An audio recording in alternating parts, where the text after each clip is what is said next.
everybody. Hallelujah. Hallelujah, Lord God Jesus. Another only one hot. What'd you say? You said yes? Yes.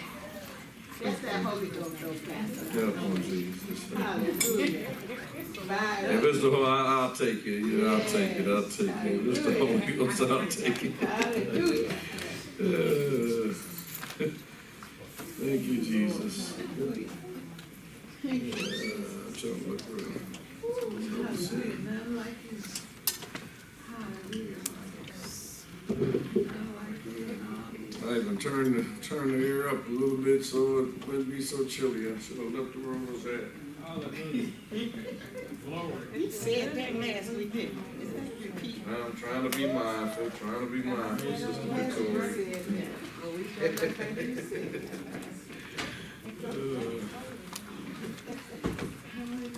I start seeing y'all nod off, though. I'm gonna turn that joker down. Wake y'all up. Amen. I'm trying to figure out, I don't know what's worse. Y'all looking at me mean because it's cold or you falling asleep. I'm trying to figure out which one's better, Brother Doctor. Thank you very much. Y'all take the look.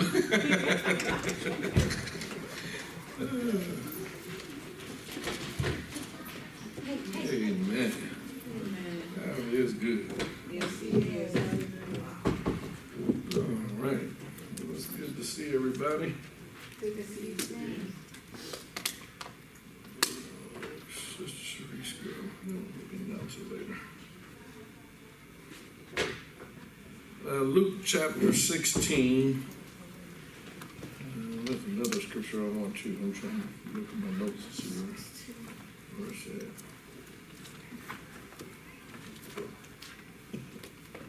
That might be it. Thank you, Jesus.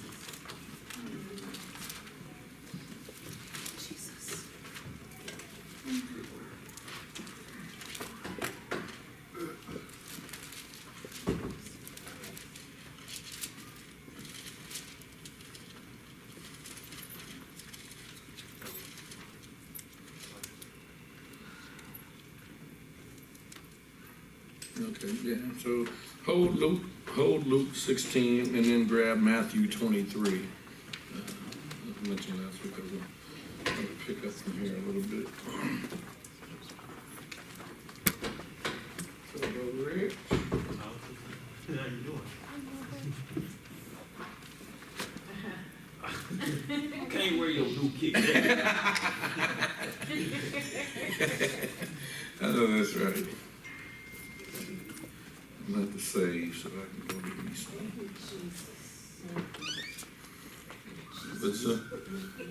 But I'm about due for some of my black ones. Boy, they looking horrible. They looking. I said, I'm at to save. That's what I had to save for. I had to take my blow money and save. Take my $1 a week that I get. I said, yeah, right. Oh, man. He said, man, he's only down to $1 a week. Okay, Matthew 23. Did I say 23, right? Yes. Did I say 23, 23? No, you just said 23. Okay, 23, 23. All right. I think last week we started out talking about Proverbs 3:7, where it talks about honor the Lord with the first fruits of all thine increase. I was kind of answering a little bit, dealing with that. I just want to mention, read this here where Jesus was talking to the Pharisees. It says, woe unto you, scribes and Pharisees, hypocrites, for you tithe of mint and anise and cumin, and have omitted the weightier matters of the law, judgment, mercy, and faith. These ought ye have done, and not to leave the other undone. Okay, and so I read that just oftentimes, there's some people when they read that, they don't say, well, you know, Jesus didn't say, he said you got to deal with the mercy and judgment and faith. You know, actually he was saying, he said, well, he was getting on the scribes and the Pharisees because he was saying they called them hypocrites because in one sense they always wanted to look good on the outside, but on the inside it was messed up. They made sure that their garments and all that were great, but they didn't have the right heart. And when it comes to giving, you know, even when we having a heart to worship, heart to love, a heart to give, and a heart to serve, you know, giving and having a heart and a spirit of giving is a matter of the heart. You know, just really getting to the issue of our heart. Sometimes when we begin to deal with some of the things within our heart, where we kind of find ourselves where we might be battling a little selfishness or stinginess, and sometimes those things ain't just toward God, it's just kind of in general who we are. But here the Pharisees, he was saying, you tithe of the mint, and you tithe this and that, and he said, you should have done that. He said, but you've omitted even the weightier or the more important things. So he's letting them know is, you know, the most important things is mercy, judgment, and faith. And so we don't ever want to be guilty of, you know, even through this whole thing of dealing with finances and tithing and offering or prayer, anything we do, you don't want to have a mindset of being performance-based. Okay? I think sometimes early on, probably when we first get saved, you kind of start thinking about your performance. Well, I haven't done this, I haven't done that, I haven't done this. You're not getting any brownie points, so to speak. I pray 5 times a day, or I pray 3 times a day, or, you know, I do this and I do that. You have to be very, very careful, because sometimes you can become in self-righteousness. And guess what? I've been self-righteous before. You know, I definitely have. I've definitely become self-righteous. Or you thinking, well, since I've done this, I didn't necessarily feel like since I've done this, I'm just going to heaven. But you get right within your performance. So it's not about a performance, but it's all about your heart. So he said, you know, you should have. He said, so verse 23, when he says, these ought ye have done, talking about the judgment, mercy, and faith, and not leave the others undone. So he wasn't telling them that you shouldn't have tithed, you shouldn't have gave. He was saying, but what you should have did was first have mercy, have love, faith, judgment. Those should have been your first priority. It was basically saying you majored in the minors and you minored in the majors. And oftentimes we get the two mixed up. And he said, but then you don't leave the other undone. And there's a lot of people. I guess it's probably been a question that's probably been out there for a long time. Ain't nothing new under the sun. But it seems like more so now to me, and maybe it's just because I'm just now hearing it, where it's like this real big debate whether people should tithe or not.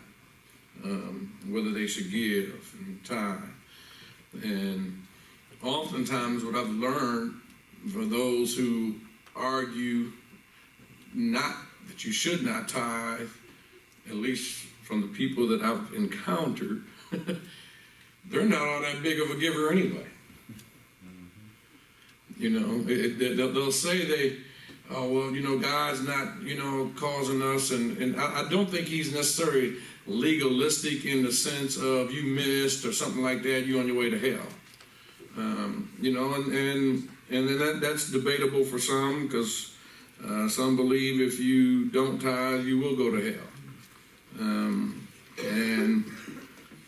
I don't necessarily understand the scripture to be like that. Yes, ma'am. In addition to that, I know, like, what if, so you have an instance where you just faithful giver, and then something comes up, and then it's happened to me. I'm telling this is me. Mm-hmm. This is me.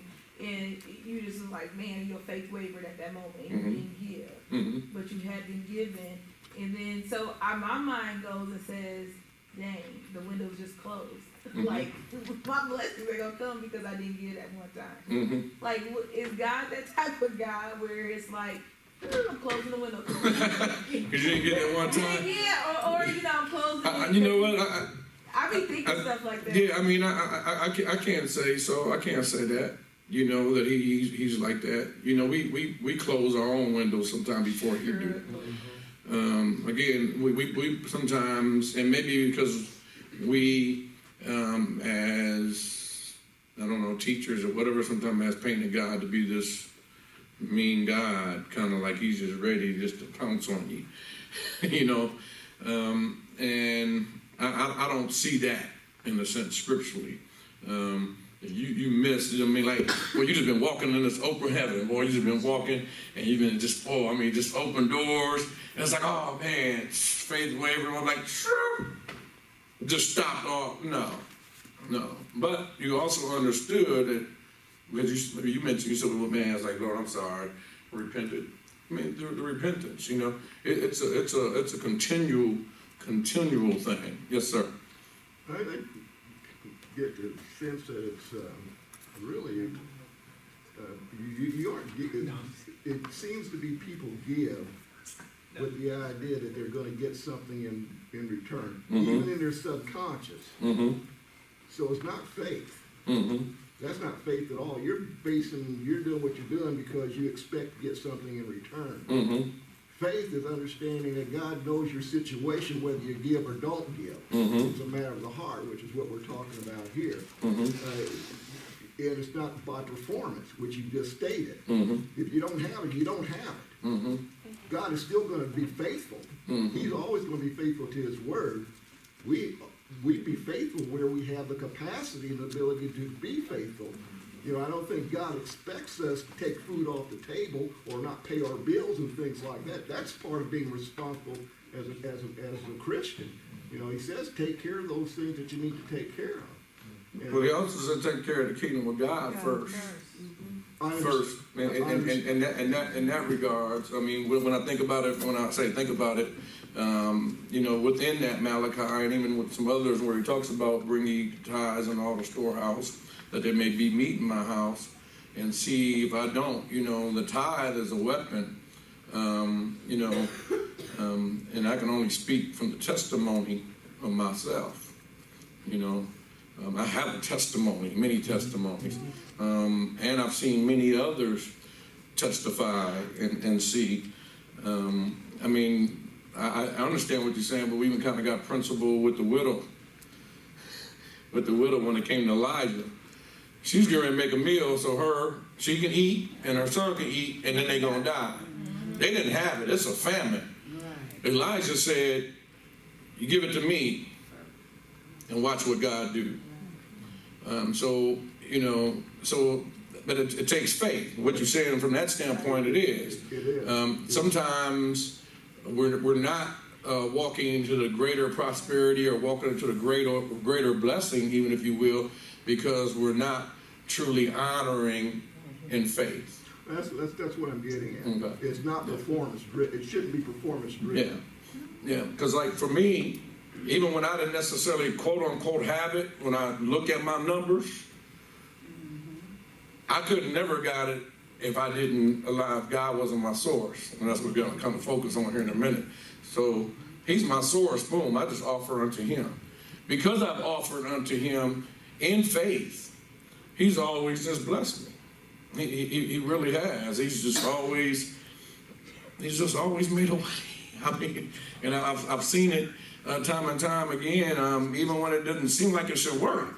It worked. He's not a God. He's not a legalist in a sense where, right, when you missed or something, I was like, man, I just got tired, what? And really, the truth of the matter is my faith wasn't there. That's just the truth. The 10th represents the whole. He says, you honor in this, I bless the whole. And it's really a matter of the heart and faith. Yes, ma'am. No, I was just going to comment off of what Elder was saying. Like, I do be expecting something, and it's not always monetary or not always materialistic, but I expect, like, I be wanting, a closer relationship with God, or I be wanting to hear His voice, or I be wanting ministries to, Mm-hmm. like, whatever my hands touch and whatever I'm in, I wanted to grow and blossom. So Mhm. I do expect something, and it's not just always material things. Right, right. Well, the word in that sense, and yeah, it's a kind of fine line in both, because if you sow seed, you should expect to get a crop. Amen. Amen. You know, if you sow seed, you should expect to get a crop. If I don't get a crop right then, amen, guess what? I'm not gonna stop sowing. I'm gonna keep sowing, Right. and because the rain and the things is gonna keep on happening, so it will come back. I'm gonna keep on sowing. I mean, as I sow, I can also expect. You know, but you know, even according to this, I can expect. I will rebuke the devourer for your sake, and shall not be destroyed. The fruits of your ground, neither shall your vine cast her fruit before time. It won't be premature. So through me giving, through me offering unto God, there are certain expectations that I should really expect. I do expect Him to hold to His word. Amen. He's just going to hold to His word just because that's who He is. However, I'm not doing it like in a sense, oh, you're going to do this. Right. That's what I was referencing. Yeah. You're going to It's an attitude. You're going to Right, be it is benefited, but Yes. I'm not doing it for the. Yeah, absolutely. Our attitude in our heart speaks a lot unto God. You know, oftentimes, and I've heard many people say this, I've heard many people say, well, man, I really don't have it. And I've never really known them ever to have it. I mean, I really haven't. I mean, there may be some, but for the most part, I'm just people I know personally or have seen it. Most people that say, I don't have it, I don't have it, I don't have it. I don't ever know them ever to have it. And in some sense, I say you won't ever get it because He really can't trust you with it. Yes, sir. Would that be given with the right heart that you expecting something back from God? Is that actually given with the right heart? It can. And what I mean by this is, you know, this is what I mean. When I sow into the ground, Right. I expect the ground to give back. No doubt. Okay? Now, my attitude toward God isn't like, oh, you better. Right. No. I'm honoring the Lord. It says, honor the Lord. I'm showing respect. I'm honoring Him because without Him, I can't do anything. He is my source. And so as I give, I'm honoring unto Him what actually is His. That's right. That's right. Because He spoke it in His word. And because He gave me promises, then I can also put an expectation on what He gave me. I just feel like if you expecting it and it don't happen, then what? You just, God is God. God is God. just like the. I'm just, you know, just But- you know. What I'm not doing is I don't give a tithe and expect $1,000 to come. Amen. I expect the blessing to come. Amen. How that blessing gonna come, I don't know. Right. I expect that tithe to be a weapon for me. Amen. That's good. That's what I expect. Why? Because His word says, I will rebuke the devourer for your sake. Because I offered unto Him, it has now become a weapon that he chooses. I ain't do it. He's the one to set it up. And He said He will keep the devourer. It makes reference to the devourer almost as a he. So I don't know if it's a spirit or what, but whatever it is, He references it as a he. Because I offer a tithe, He's saying make sure He. So as I offer unto God, I do expect. If by any choice, let's say I lose everything, I'm good. Amen. Why? Because He got me. Amen. He's going to give it back to me. He's going to restore back to me. Why? Because I got promises in the Word that says that as well. Amen. Because if I'm offering unto God in faith and just doing what I'm doing, just walking this thing, and all of a sudden He allows everything to be taken away, that means He's getting ready to do something for me. I don't even see it right now. He's working something out of me, putting something in. He wants to know, yet He slayed me. Though He slayed me, yet will I trust in Him. You know, now do I have Job faith in a sense? You know, it doesn't mean that things won't break down. Sometimes things will break down. Sometimes, but my biggest thing is learning how to take care of what I do have. As long as I do right, he has me. Even when it doesn't seem like he has me, guess what? He has me. Well, I just don't have to worry about it. Thank you, Lord. Before I go beg for food on the street, I'll come to your house and get something to eat. You know, I mean, really, before, I just believe, and that's again, according to faith.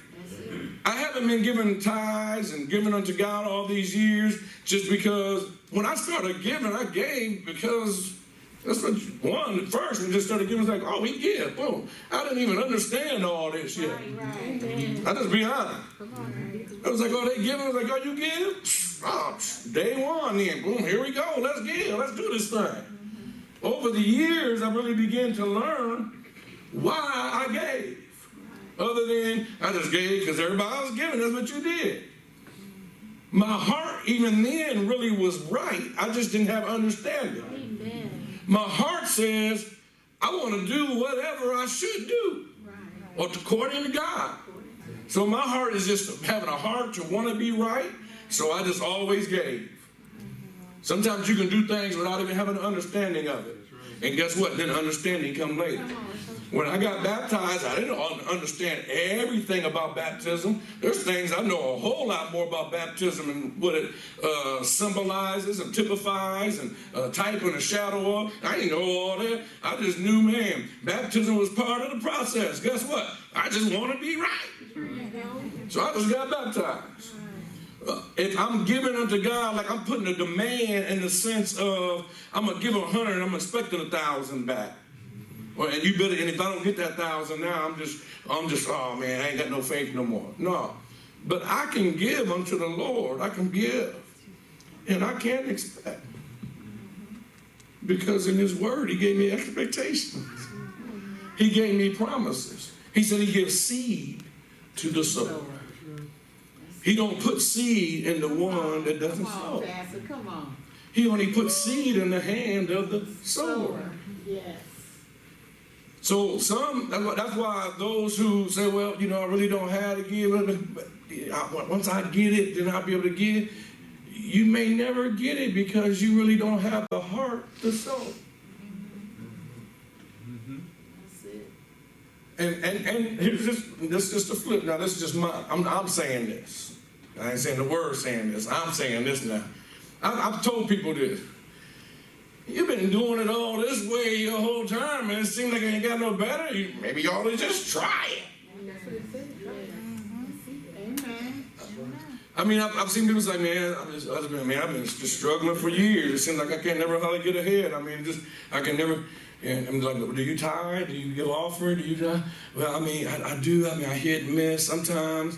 You know, sometimes I do. But like, well, do you do other stuff? Well, yeah, I mean, sometimes.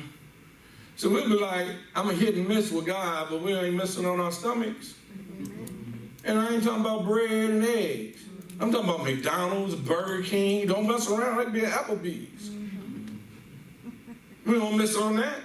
I see some people, we got weekly subscriptions to stuff. Monthly subscription. But when it come to God, they would say, well, I don't have it. I got to get my hair did. I got to get my hair did before I honor God. But then I say, I don't have it to give. But once I get it, God know my heart. He know I got to get my hair done every month. Because if I don't do something with this thing, it's going to be, he know I'm going to be mad. He don't want me walking around mad. Okay, man, I don't know where I'm. Started getting a little quiet in here. Started getting a little quiet. But all I'm saying is, can we give and expect? Yes. Can we give and expect wrong? Yes. Can we give with the wrong heart? Absolutely. But I'm not trying to just give with the wrong heart. I want to give, and I should be able to expect. Because His Word said I can. Yes, ma'am. I know one thing I often think about is someone gave so that I could have a place to worship and a place to learn, so I could have a seat. Mm-hmm. You know, and then my husband could have a seat, so my child can have a seat. Now I'm giving so somebody else's kid can have a seat, so my grandchildren can have a seat, so my great-grandchildren can learn about the Word. And somebody had to give, because if no one gave, we wouldn't have a place to assemble ourselves. Amen. You know what I mean? So I have to keep on giving for the next generation. Amen. Because somebody gave for my generation, for us to sit here, you know? Yeah, absolutely. And as you get older, your perspective on giving usually changes because you begin to mature. There's a time I wanted $1 million just to say I got $1 million. I want $1 million now. My thoughts process a little different why I want the million. Amen. Amen. I still want $1 million, Yes. but it ain't all for me. That's so true. Amen. I like that. The truth of the matter is, probably in my lifetime, I'll have $1 million go through my hand, and I don't have that right now. But that's because I didn't take the time to really learn his principles, to apply it early on. Right. And so, even though that $1 million go through my hands, it just went right through. Because I didn't use the principles to learn how to manage that $1 million that flowed through my hand. Now, he still blessed me, he still honored me because I was honoring him. I didn't have to want for anything. When I say want for anything, I ain't talking about, man, I really wanted a steak, but I had to eat a bacon burger or whatever. Y'all understand, you know. Again, this ain't about comfort all the time. You know, it's not about comfort. Like I said, my wife, you know, she don't really like spaghetti and stuff too much anymore because we ate so much of it. Why? Because you learn how to stretch. You know, but there wasn't a time it's like, ooh, it was really, really tight. You know, Lord, you know I've been working hard. You know, I deserve to give me some steak. I mean, if I get some steak, I'm going to just short you just a little bit, like only 25 though, only 25 this week. Well, I'll give him his and eat the spaghetti before I get the steak. Amen. Amen. Hallelujah. At the end of the day, I'm full. That's all I need. Hallelujah. Thank you, Jesus. I mean, I just need to be full. I just need to eat something. I just need to survive. Yes. Who glory. And trusting, and just trusting for the rest. You know, but, you know, there is a way that seemeth right. Yes. But sometimes, see, we're really, really good at justifying ourselves. Anytime we justify ourselves, we take his justification. Watch out when you write that down. You write that one down with a key. I felt that one. You felt the one I said. The only one that need to be justifying is him. When we begin to justify ourselves, we get in wrong thinking modes. We've probably all done this. We've all done it. I know I have more than once, and God talking to myself now. Have you ever felt like I worked too hard? I'm going to have me some fun. Amen. Or whatever it is. Yes. When you know I really need to take this and do this with it. And it ain't got nothing to do with God. I'm just talking about I need to pay this bill. I need to pay somebody. I'm going to need some gas. But you be like, I'm making somehow. I'll walk or ride the bus. But right now, I work too hard. I'm getting this outfit. Yes, ma'am. Can I say something? You know what? I like how you said that, but yet, and this needs to bore up. Mm-hmm. If you take it off the top, Uh-huh. you will have that. But again, that's faith. Mm-hmm. But if you take it off the top, everything that you think that you want can be yours. Amen. If you take it off the top. Amen. I mean, I'm just saying because I done did it all. Amen. That's how he blesses me. Yeah. I mean, that's how he's blessed me. Yeah. And again, this ain't a condemnation thing. We're just talking about the heart. Hopefully, through this whole thing, that it'll bring revelation. It'll bring illumination, and faith will begin to rise. It's not about trying to condemn this one or condemn that one, but just trying to, man, I want to walk in all the blessing of God. Amen. I do. Amen. Some people don't like to hear prosperity. You need to close your word. Because this word is full of prosperity. Yes, Lord. It's like anything else. Can somebody go away? I ain't talking about send me $100 so I can pray for you. I ain't talking about buying a prayer. We ain't talking about buying a prayer. We ain't talking about getting a healing just because you gave me $1,000. But guess what? If the widow would have never gave Elijah the meal first, she would have never been sustained through the family. I read a story where the preacher, he was preaching on finances. Still, I'm going to get you a minute. He was preaching on finances and things like that. And he was even talking about that particular story at this church. And there was a woman that came to him and told her she's been struggling. She's been having, a struggle. And all she had right now was $87 to her name. And the preacher said, give me the whole 87. She gave him the whole $87. She was like, well, I got to pay, she had things she had to pay and stuff. He said, give me the whole 87. He took the $87 and gave it to her pastor. That following week, he talked to the pastor. And I forgot what kind of financial blessing or something that just came through and just blessed the whole lady. Not only she paid all that she had and then some. Praise He said he wasn't just trying to get the $87 just for himself.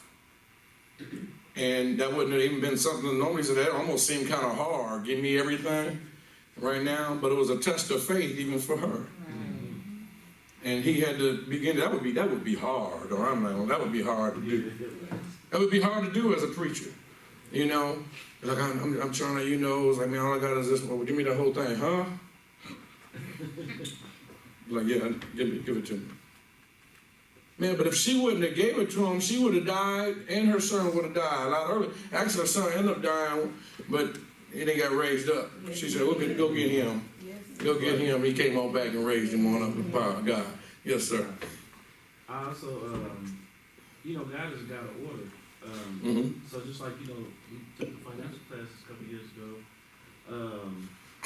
if you balancing your money the right way, I mean, because there's a way, there's a right way and a wrong way. You can just go out and blow, and then at the end of the day, you look at the scraps and you want to give the scraps to God. But you give Him His on top, and you balance your own and go based on what you need versus the things you want. Yeah. And prioritize your money. I mean, you'll have what you need. So true. You'll have what you need. Yeah, so true. What you say? And say, draw that line. Right. They can credit card you, be like, well, you haven't paid. It's like, that's because you're not above the line. Right. I got the Lord, got food, clothing, shelter. I got the bill, I got this here. Right now, you didn't make the line. You didn't make the cut. You did not make the cut this month.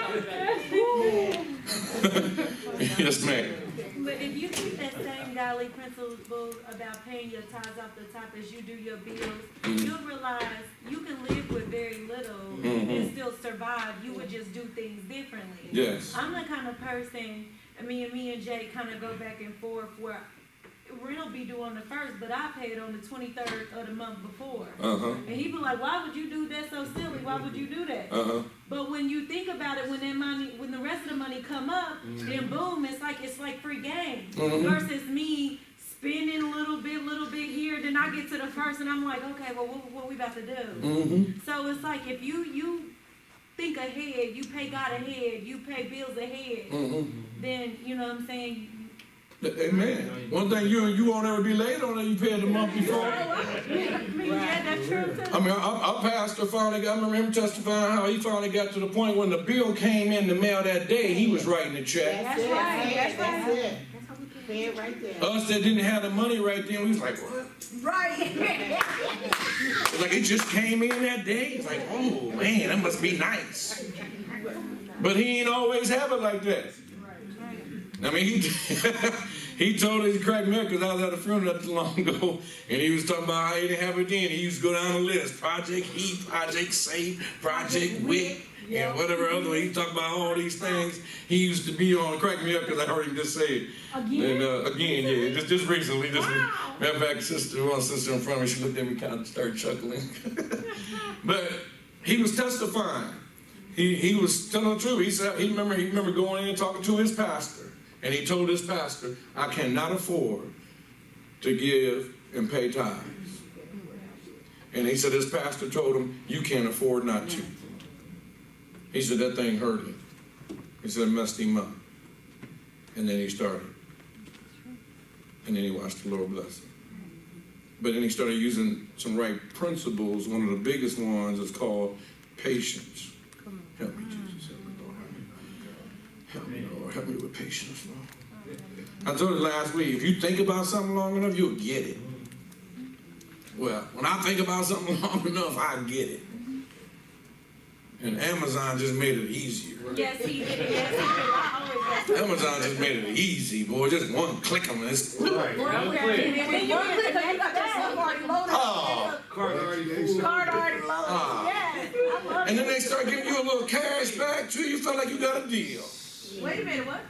Wait a minute. You must have that pride, though. That's pride. No, but he began to, you know. So I watched.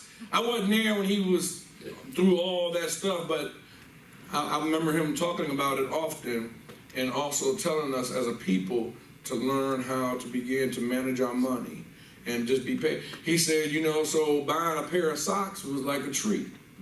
You know, he would save a little money. He'd go buy some drawers, or go buy some socks, or go buy one shirt. You know, to one person, sounds like, what?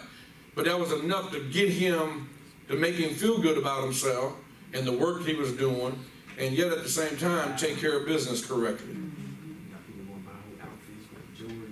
You know, his vehicles, he wasn't going out just getting loans on all his vehicles. He paid them jokers off. He'll hold it. He'll take it, trade that in. He'll be putting money up aside. He'll putting money aside, like he's making a payment on that car still. So he took let's say a $10,000 car was already paid. He kept on paying $300 and $400 a month in his bank account and let it accrue. And then he go out and get a $20,000 car. Boom, cash.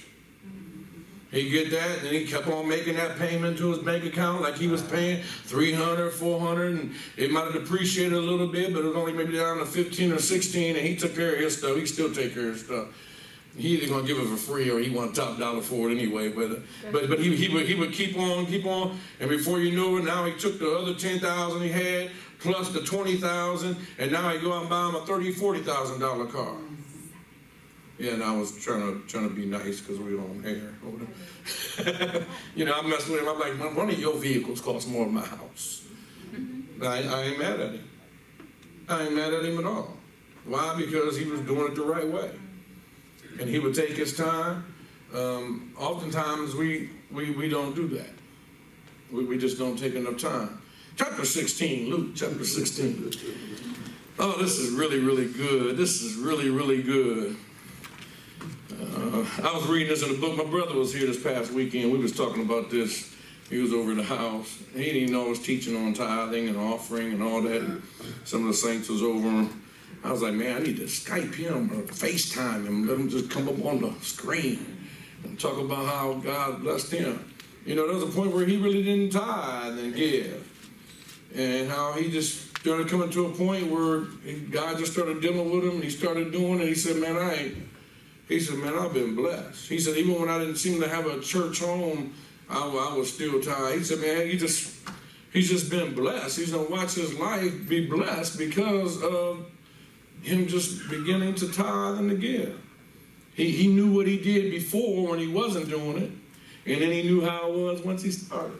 Amen. And he just watched the blessing of it. But and you know, I think we was talking to somebody and was saying, man, I hate talking about finances and stuff. I was like, oh man, for real? You know, it's like oftentimes, and I just read this as well, oftentimes the things we don't want to hear or talk about or is difficult are oftentimes the best things that'll help us. That's so true.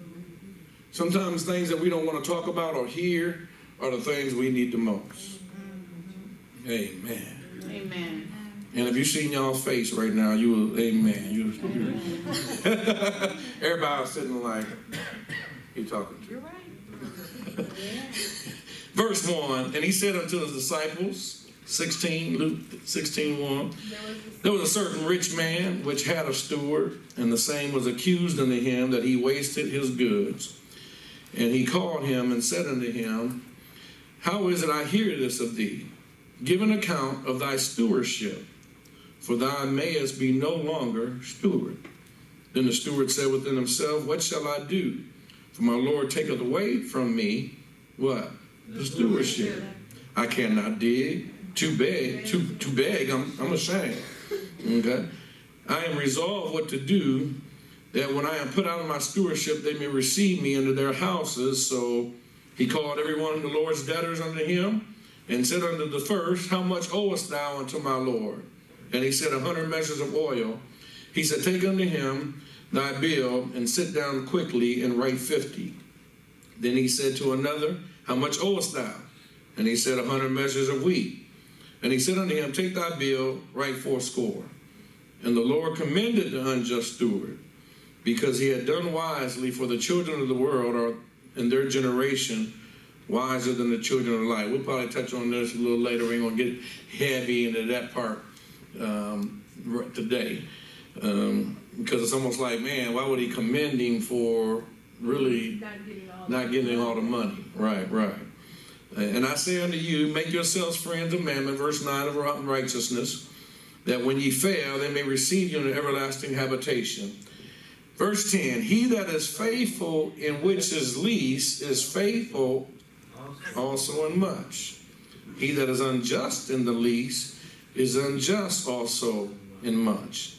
If therefore ye have not been faithful in the unrighteous mammon, who will commit to your trust the true riches? If ye have not been faithful in that which is another man's, who shall give you that which is your own?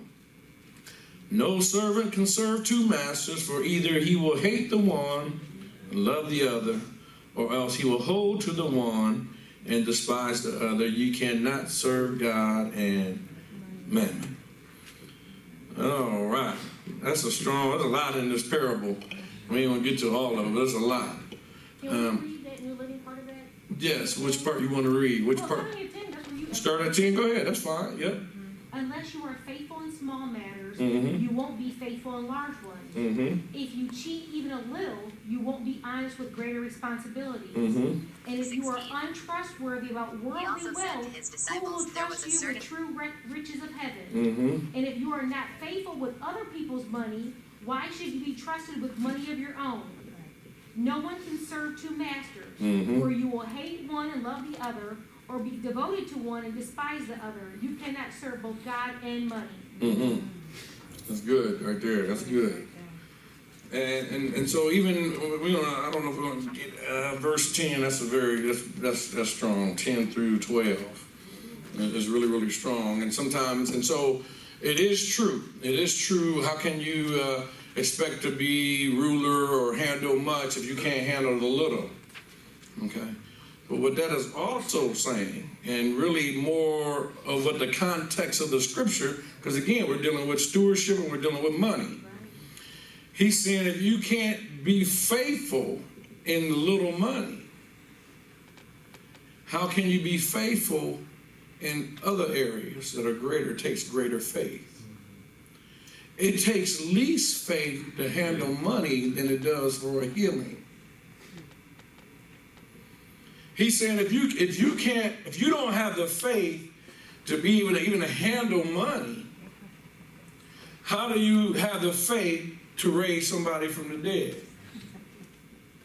Now that doesn't mean a healing won't come or raising from the dead won't. However, he's saying the least. He said that which is least. What is he talking about? He's talking about money. He that is faithful in which is least. Dealing with the money. He also lets you know, he's like, if you can't handle even the money, how can you expect God to give you true riches? If you can't handle this little bit, which is another man's, how do you expect me to give you true heavenly riches or true revelation? It's like, help me, Lord. I mean, some of us may, Paul says, I knew a man, whether in the body, out of the body, I can't tell. He said he was translated to the third heaven, and it said he saw things that was not lawful to utter. Some of us would utter everything. Can God show you something that he can only show you and don't show nobody else? Can he speak to you certain things and know that you can hold it until it's time, or it might not be time at all? He said, if you blow through that which is least, how do you expect me to get you things that are more heavier than that? So even handling of our money and our finances in the natural has brings certain things in the spiritual. The biggest thing, even very start of this, is he talking about there was a certain rich man which had a steward. So a steward is a person who manages someone else's property, finances, or affairs. Okay? A steward is someone who manages whose? Someone else's property, finances, or affairs. As Christians or saints, we are stewards. Amen? If we're stewards, what does that mean? Then we have to recognize the money that we have is not really ours. It's a gift of God. We think, since we work, it's mine. Help us, Lord. Help me, Lord. But we're just stewards. And if we're a steward, that means I'm managing somebody else's stuff. Whose stuff? His stuff. So we have to understand whose it is anyway. It's his anyhow. Amen. The more we work, the harder we work, the more we sweat, we take more ownership, and the more ownership we have, the tighter we are, and it's harder to release it. That's true. Yes, that's true, isn't it? Because we feel like it's mine. I work for this. I work, but you couldn't work if you didn't have the source. Right. He's the source that allowed me to be able to work, that gave me the talent, that gave me the ability, that gave me life, that gave me breath in my body. He's the one that gave me knowledge to run this machine. He's the one that gave me knowledge to be able to drive this forklift. He's the one that gave me knowledge to be able to do this. He's the one that put it within me, and it's all his. It's just a gift from him. Yes. I'm just managing what he places in my hand. Hallelujah. Thank you, Lord. And so when I begin to understand that I'm just a steward, then I just can't do what I want to do with somebody else's money without checking. Yes. Yes. Help me, Holy Ghost. Amen. Help me, Lord. I need some help. Yes. That's good enough. I need some help. Trust in the Lord with all thine heart. Amen. In all thy ways. Come on, Sister Ash. Come on, Sister Jean. That's her scripture. Ain't that your scripture? That's a scripture. In all thy ways acknowledge him, and he shall direct thy path. Oh God, I wish I would just can go back and ask for directions on some of the things before I just spent his money. I didn't see it as his money. I seen it as mine because I'm the one that's sweating for it. But I understand as a fact, and if anybody was ever asked me, are you a steward? Yes, I am. Then that means I'm a manager of somebody else's stuff. Oh, that's good. I'm not an owner. I'm just a manager. Hallelujah. And since I'm just a manager, then that means I have to begin to get some wisdom and some guidance from the owner Oh, yeah. on how to invest what he put in my hand. Now, he may already put ability in me to know that I'm able to manage his affairs, and therefore he expects me to do it properly. Amen. That's it. But I am not foolish to think that any ability that I have didn't come from him. There have been times I've been on my job, even when I was at Paper Art. And I never worked a job like that, working on machines, making paper plates. It wasn't nothing but the goodness of the Lord that he allowed me to be able to look at that machine and see. It ain't about God's goodness. When it kind of paper goes in this big old roll, it's just a big old sheet, but then it goes in this die and it punches out. Well, as it punches it out, then it slides down these racks, goes inside this mold, heat, pressure, then it kicks the plate out. Well, sometimes as it's coming down the rack, there's these little pins or whatever. Sometimes they can just get off just a little bit. If you look at paper plates, it got, got all little creases. Well, if it's not right, it has a bunch of like crow feet, and it makes it actually weak. But to actually sit there, and you have to just sit there and you watching, and was like, what is going on? And you see as it, right when it hits the die, it's kind of doing like this, just enough to be too far to the right instead of falling center.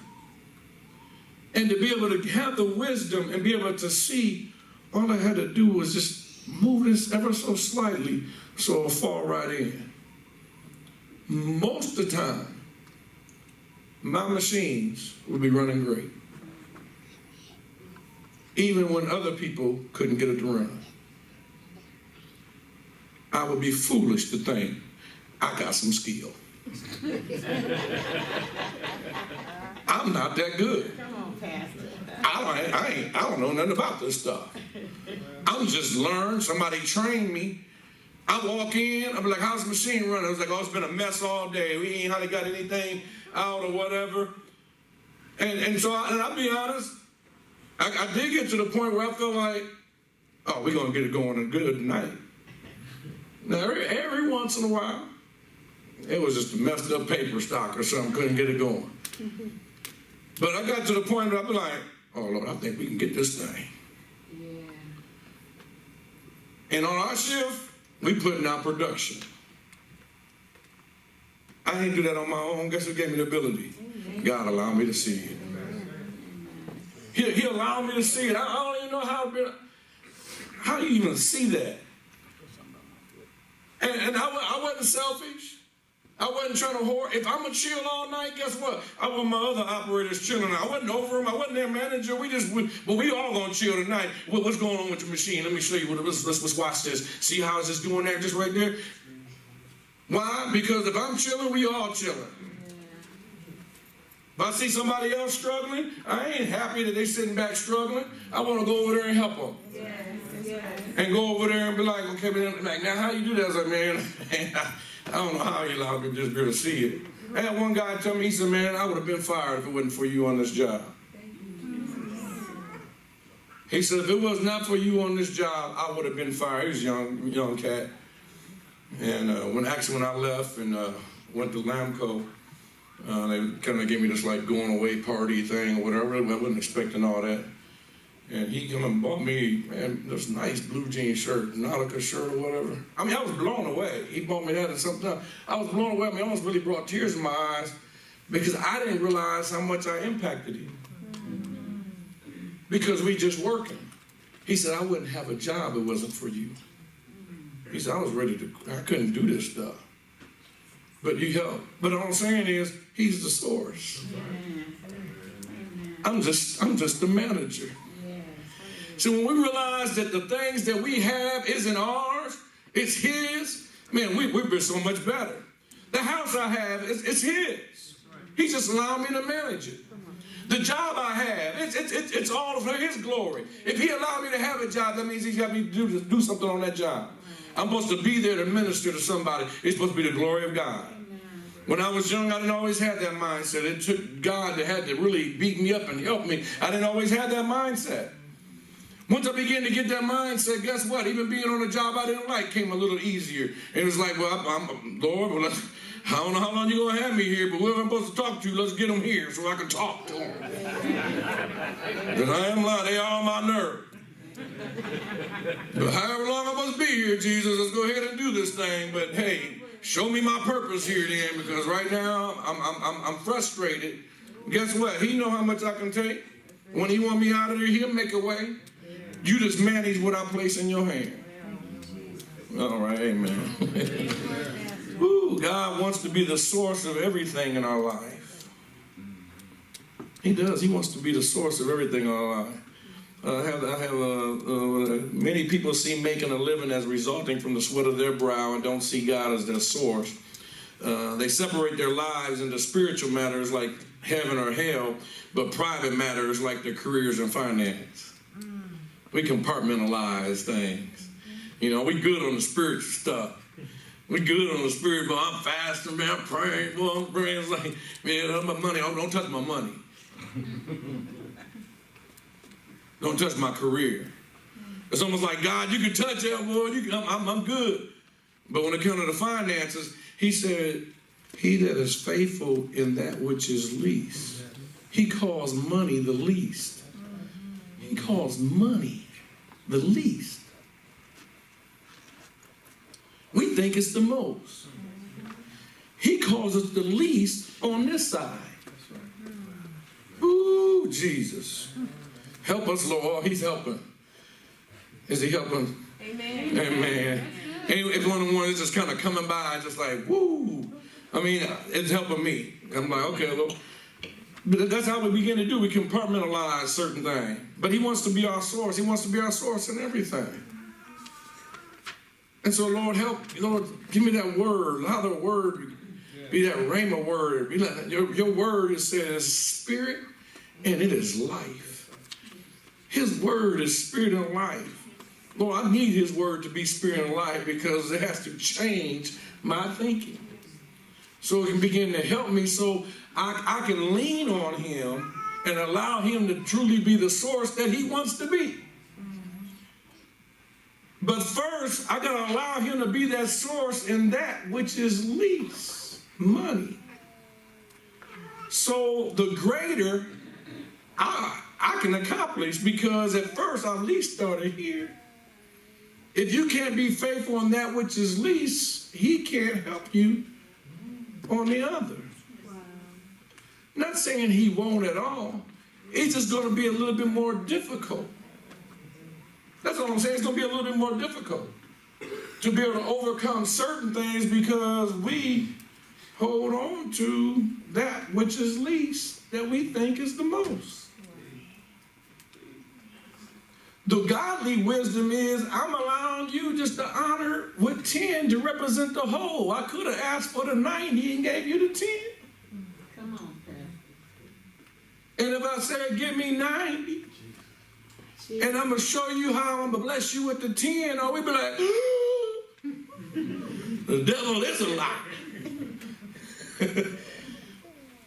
I mean, he's not asking you for the 90. He's just saying, as you honor me with the first fruits of it, I bless the whole. And since I'm a steward, all I'm doing is giving an account to him that's his. I don't own it. If I don't own it anyway, since I don't own it, if he asks for it, I mean, that'd be messed up. Keith let me hold $100, and then he come and ask me for 10. Hey man, can you give me $10 out of that 100? I'd be like, no, I got this. He was like, I gave you $10 bills. I'm just asking you, can I just get 10 from you? And I tell him no. And he say, did I not ask you to hold it? Just hold it for me. It is my money, ain't it? I'd be like, it's your money, but it's in my hand now. I mean, saying it like that, it almost sounds foolish. I wouldn't dare. If he just asked me, I just want you to hold $100 for me, that's just going to help me out. But when I want it, I'm just going to come.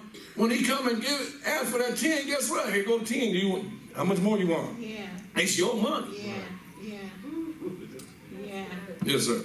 It's like, it made me think every spiritual, every kingdom principle and the keys to the kingdom is a conduit. It has to continue to flow, whether it be money, prayer, everything that goes out. That's why when he talks about, he never really too much talks about still waters, but more so rivers of living water, or rivers or things that flow and are able to come back.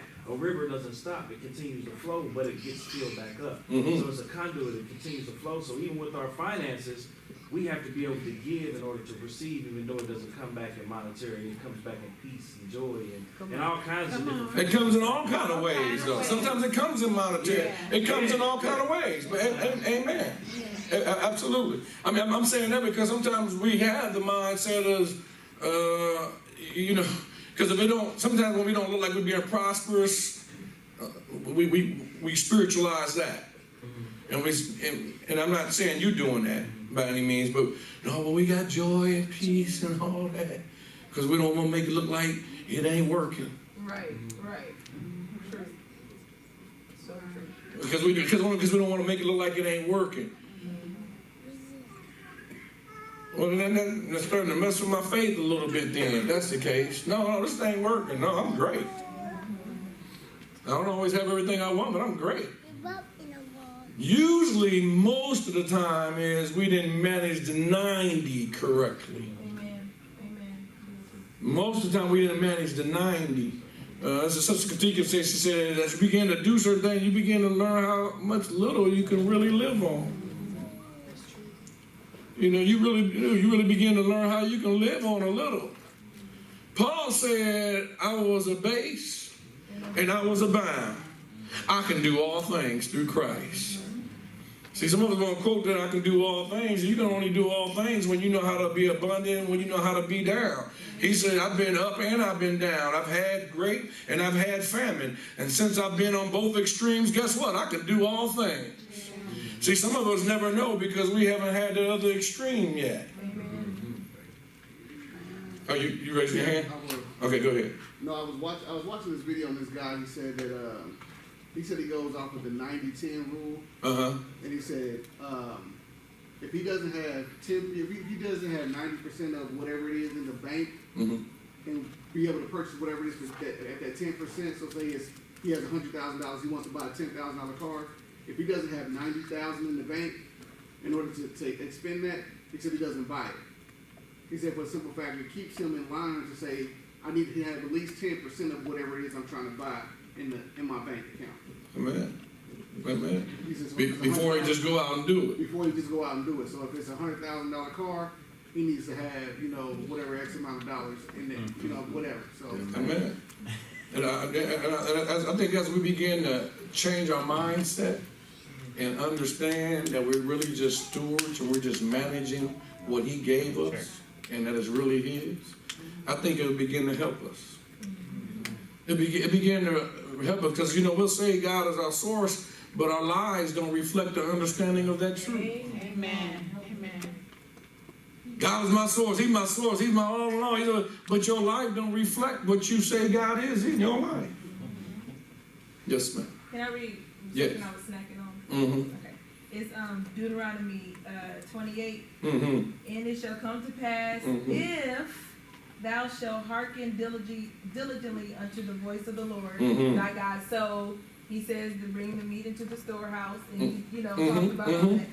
He said to observe and to do all his commandments, which I command thee this day, that the Lord thy God will set thee on high above all the nations of the earth. This is what I love.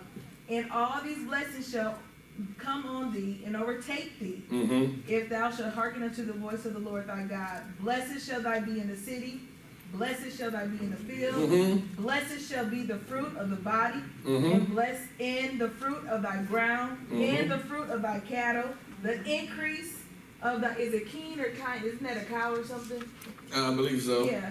And the flocks of the sheep. Blessed shall be thy basket in the store. Blessed shall be thou when thou comest in, and blessed shall be thou when thou goest out.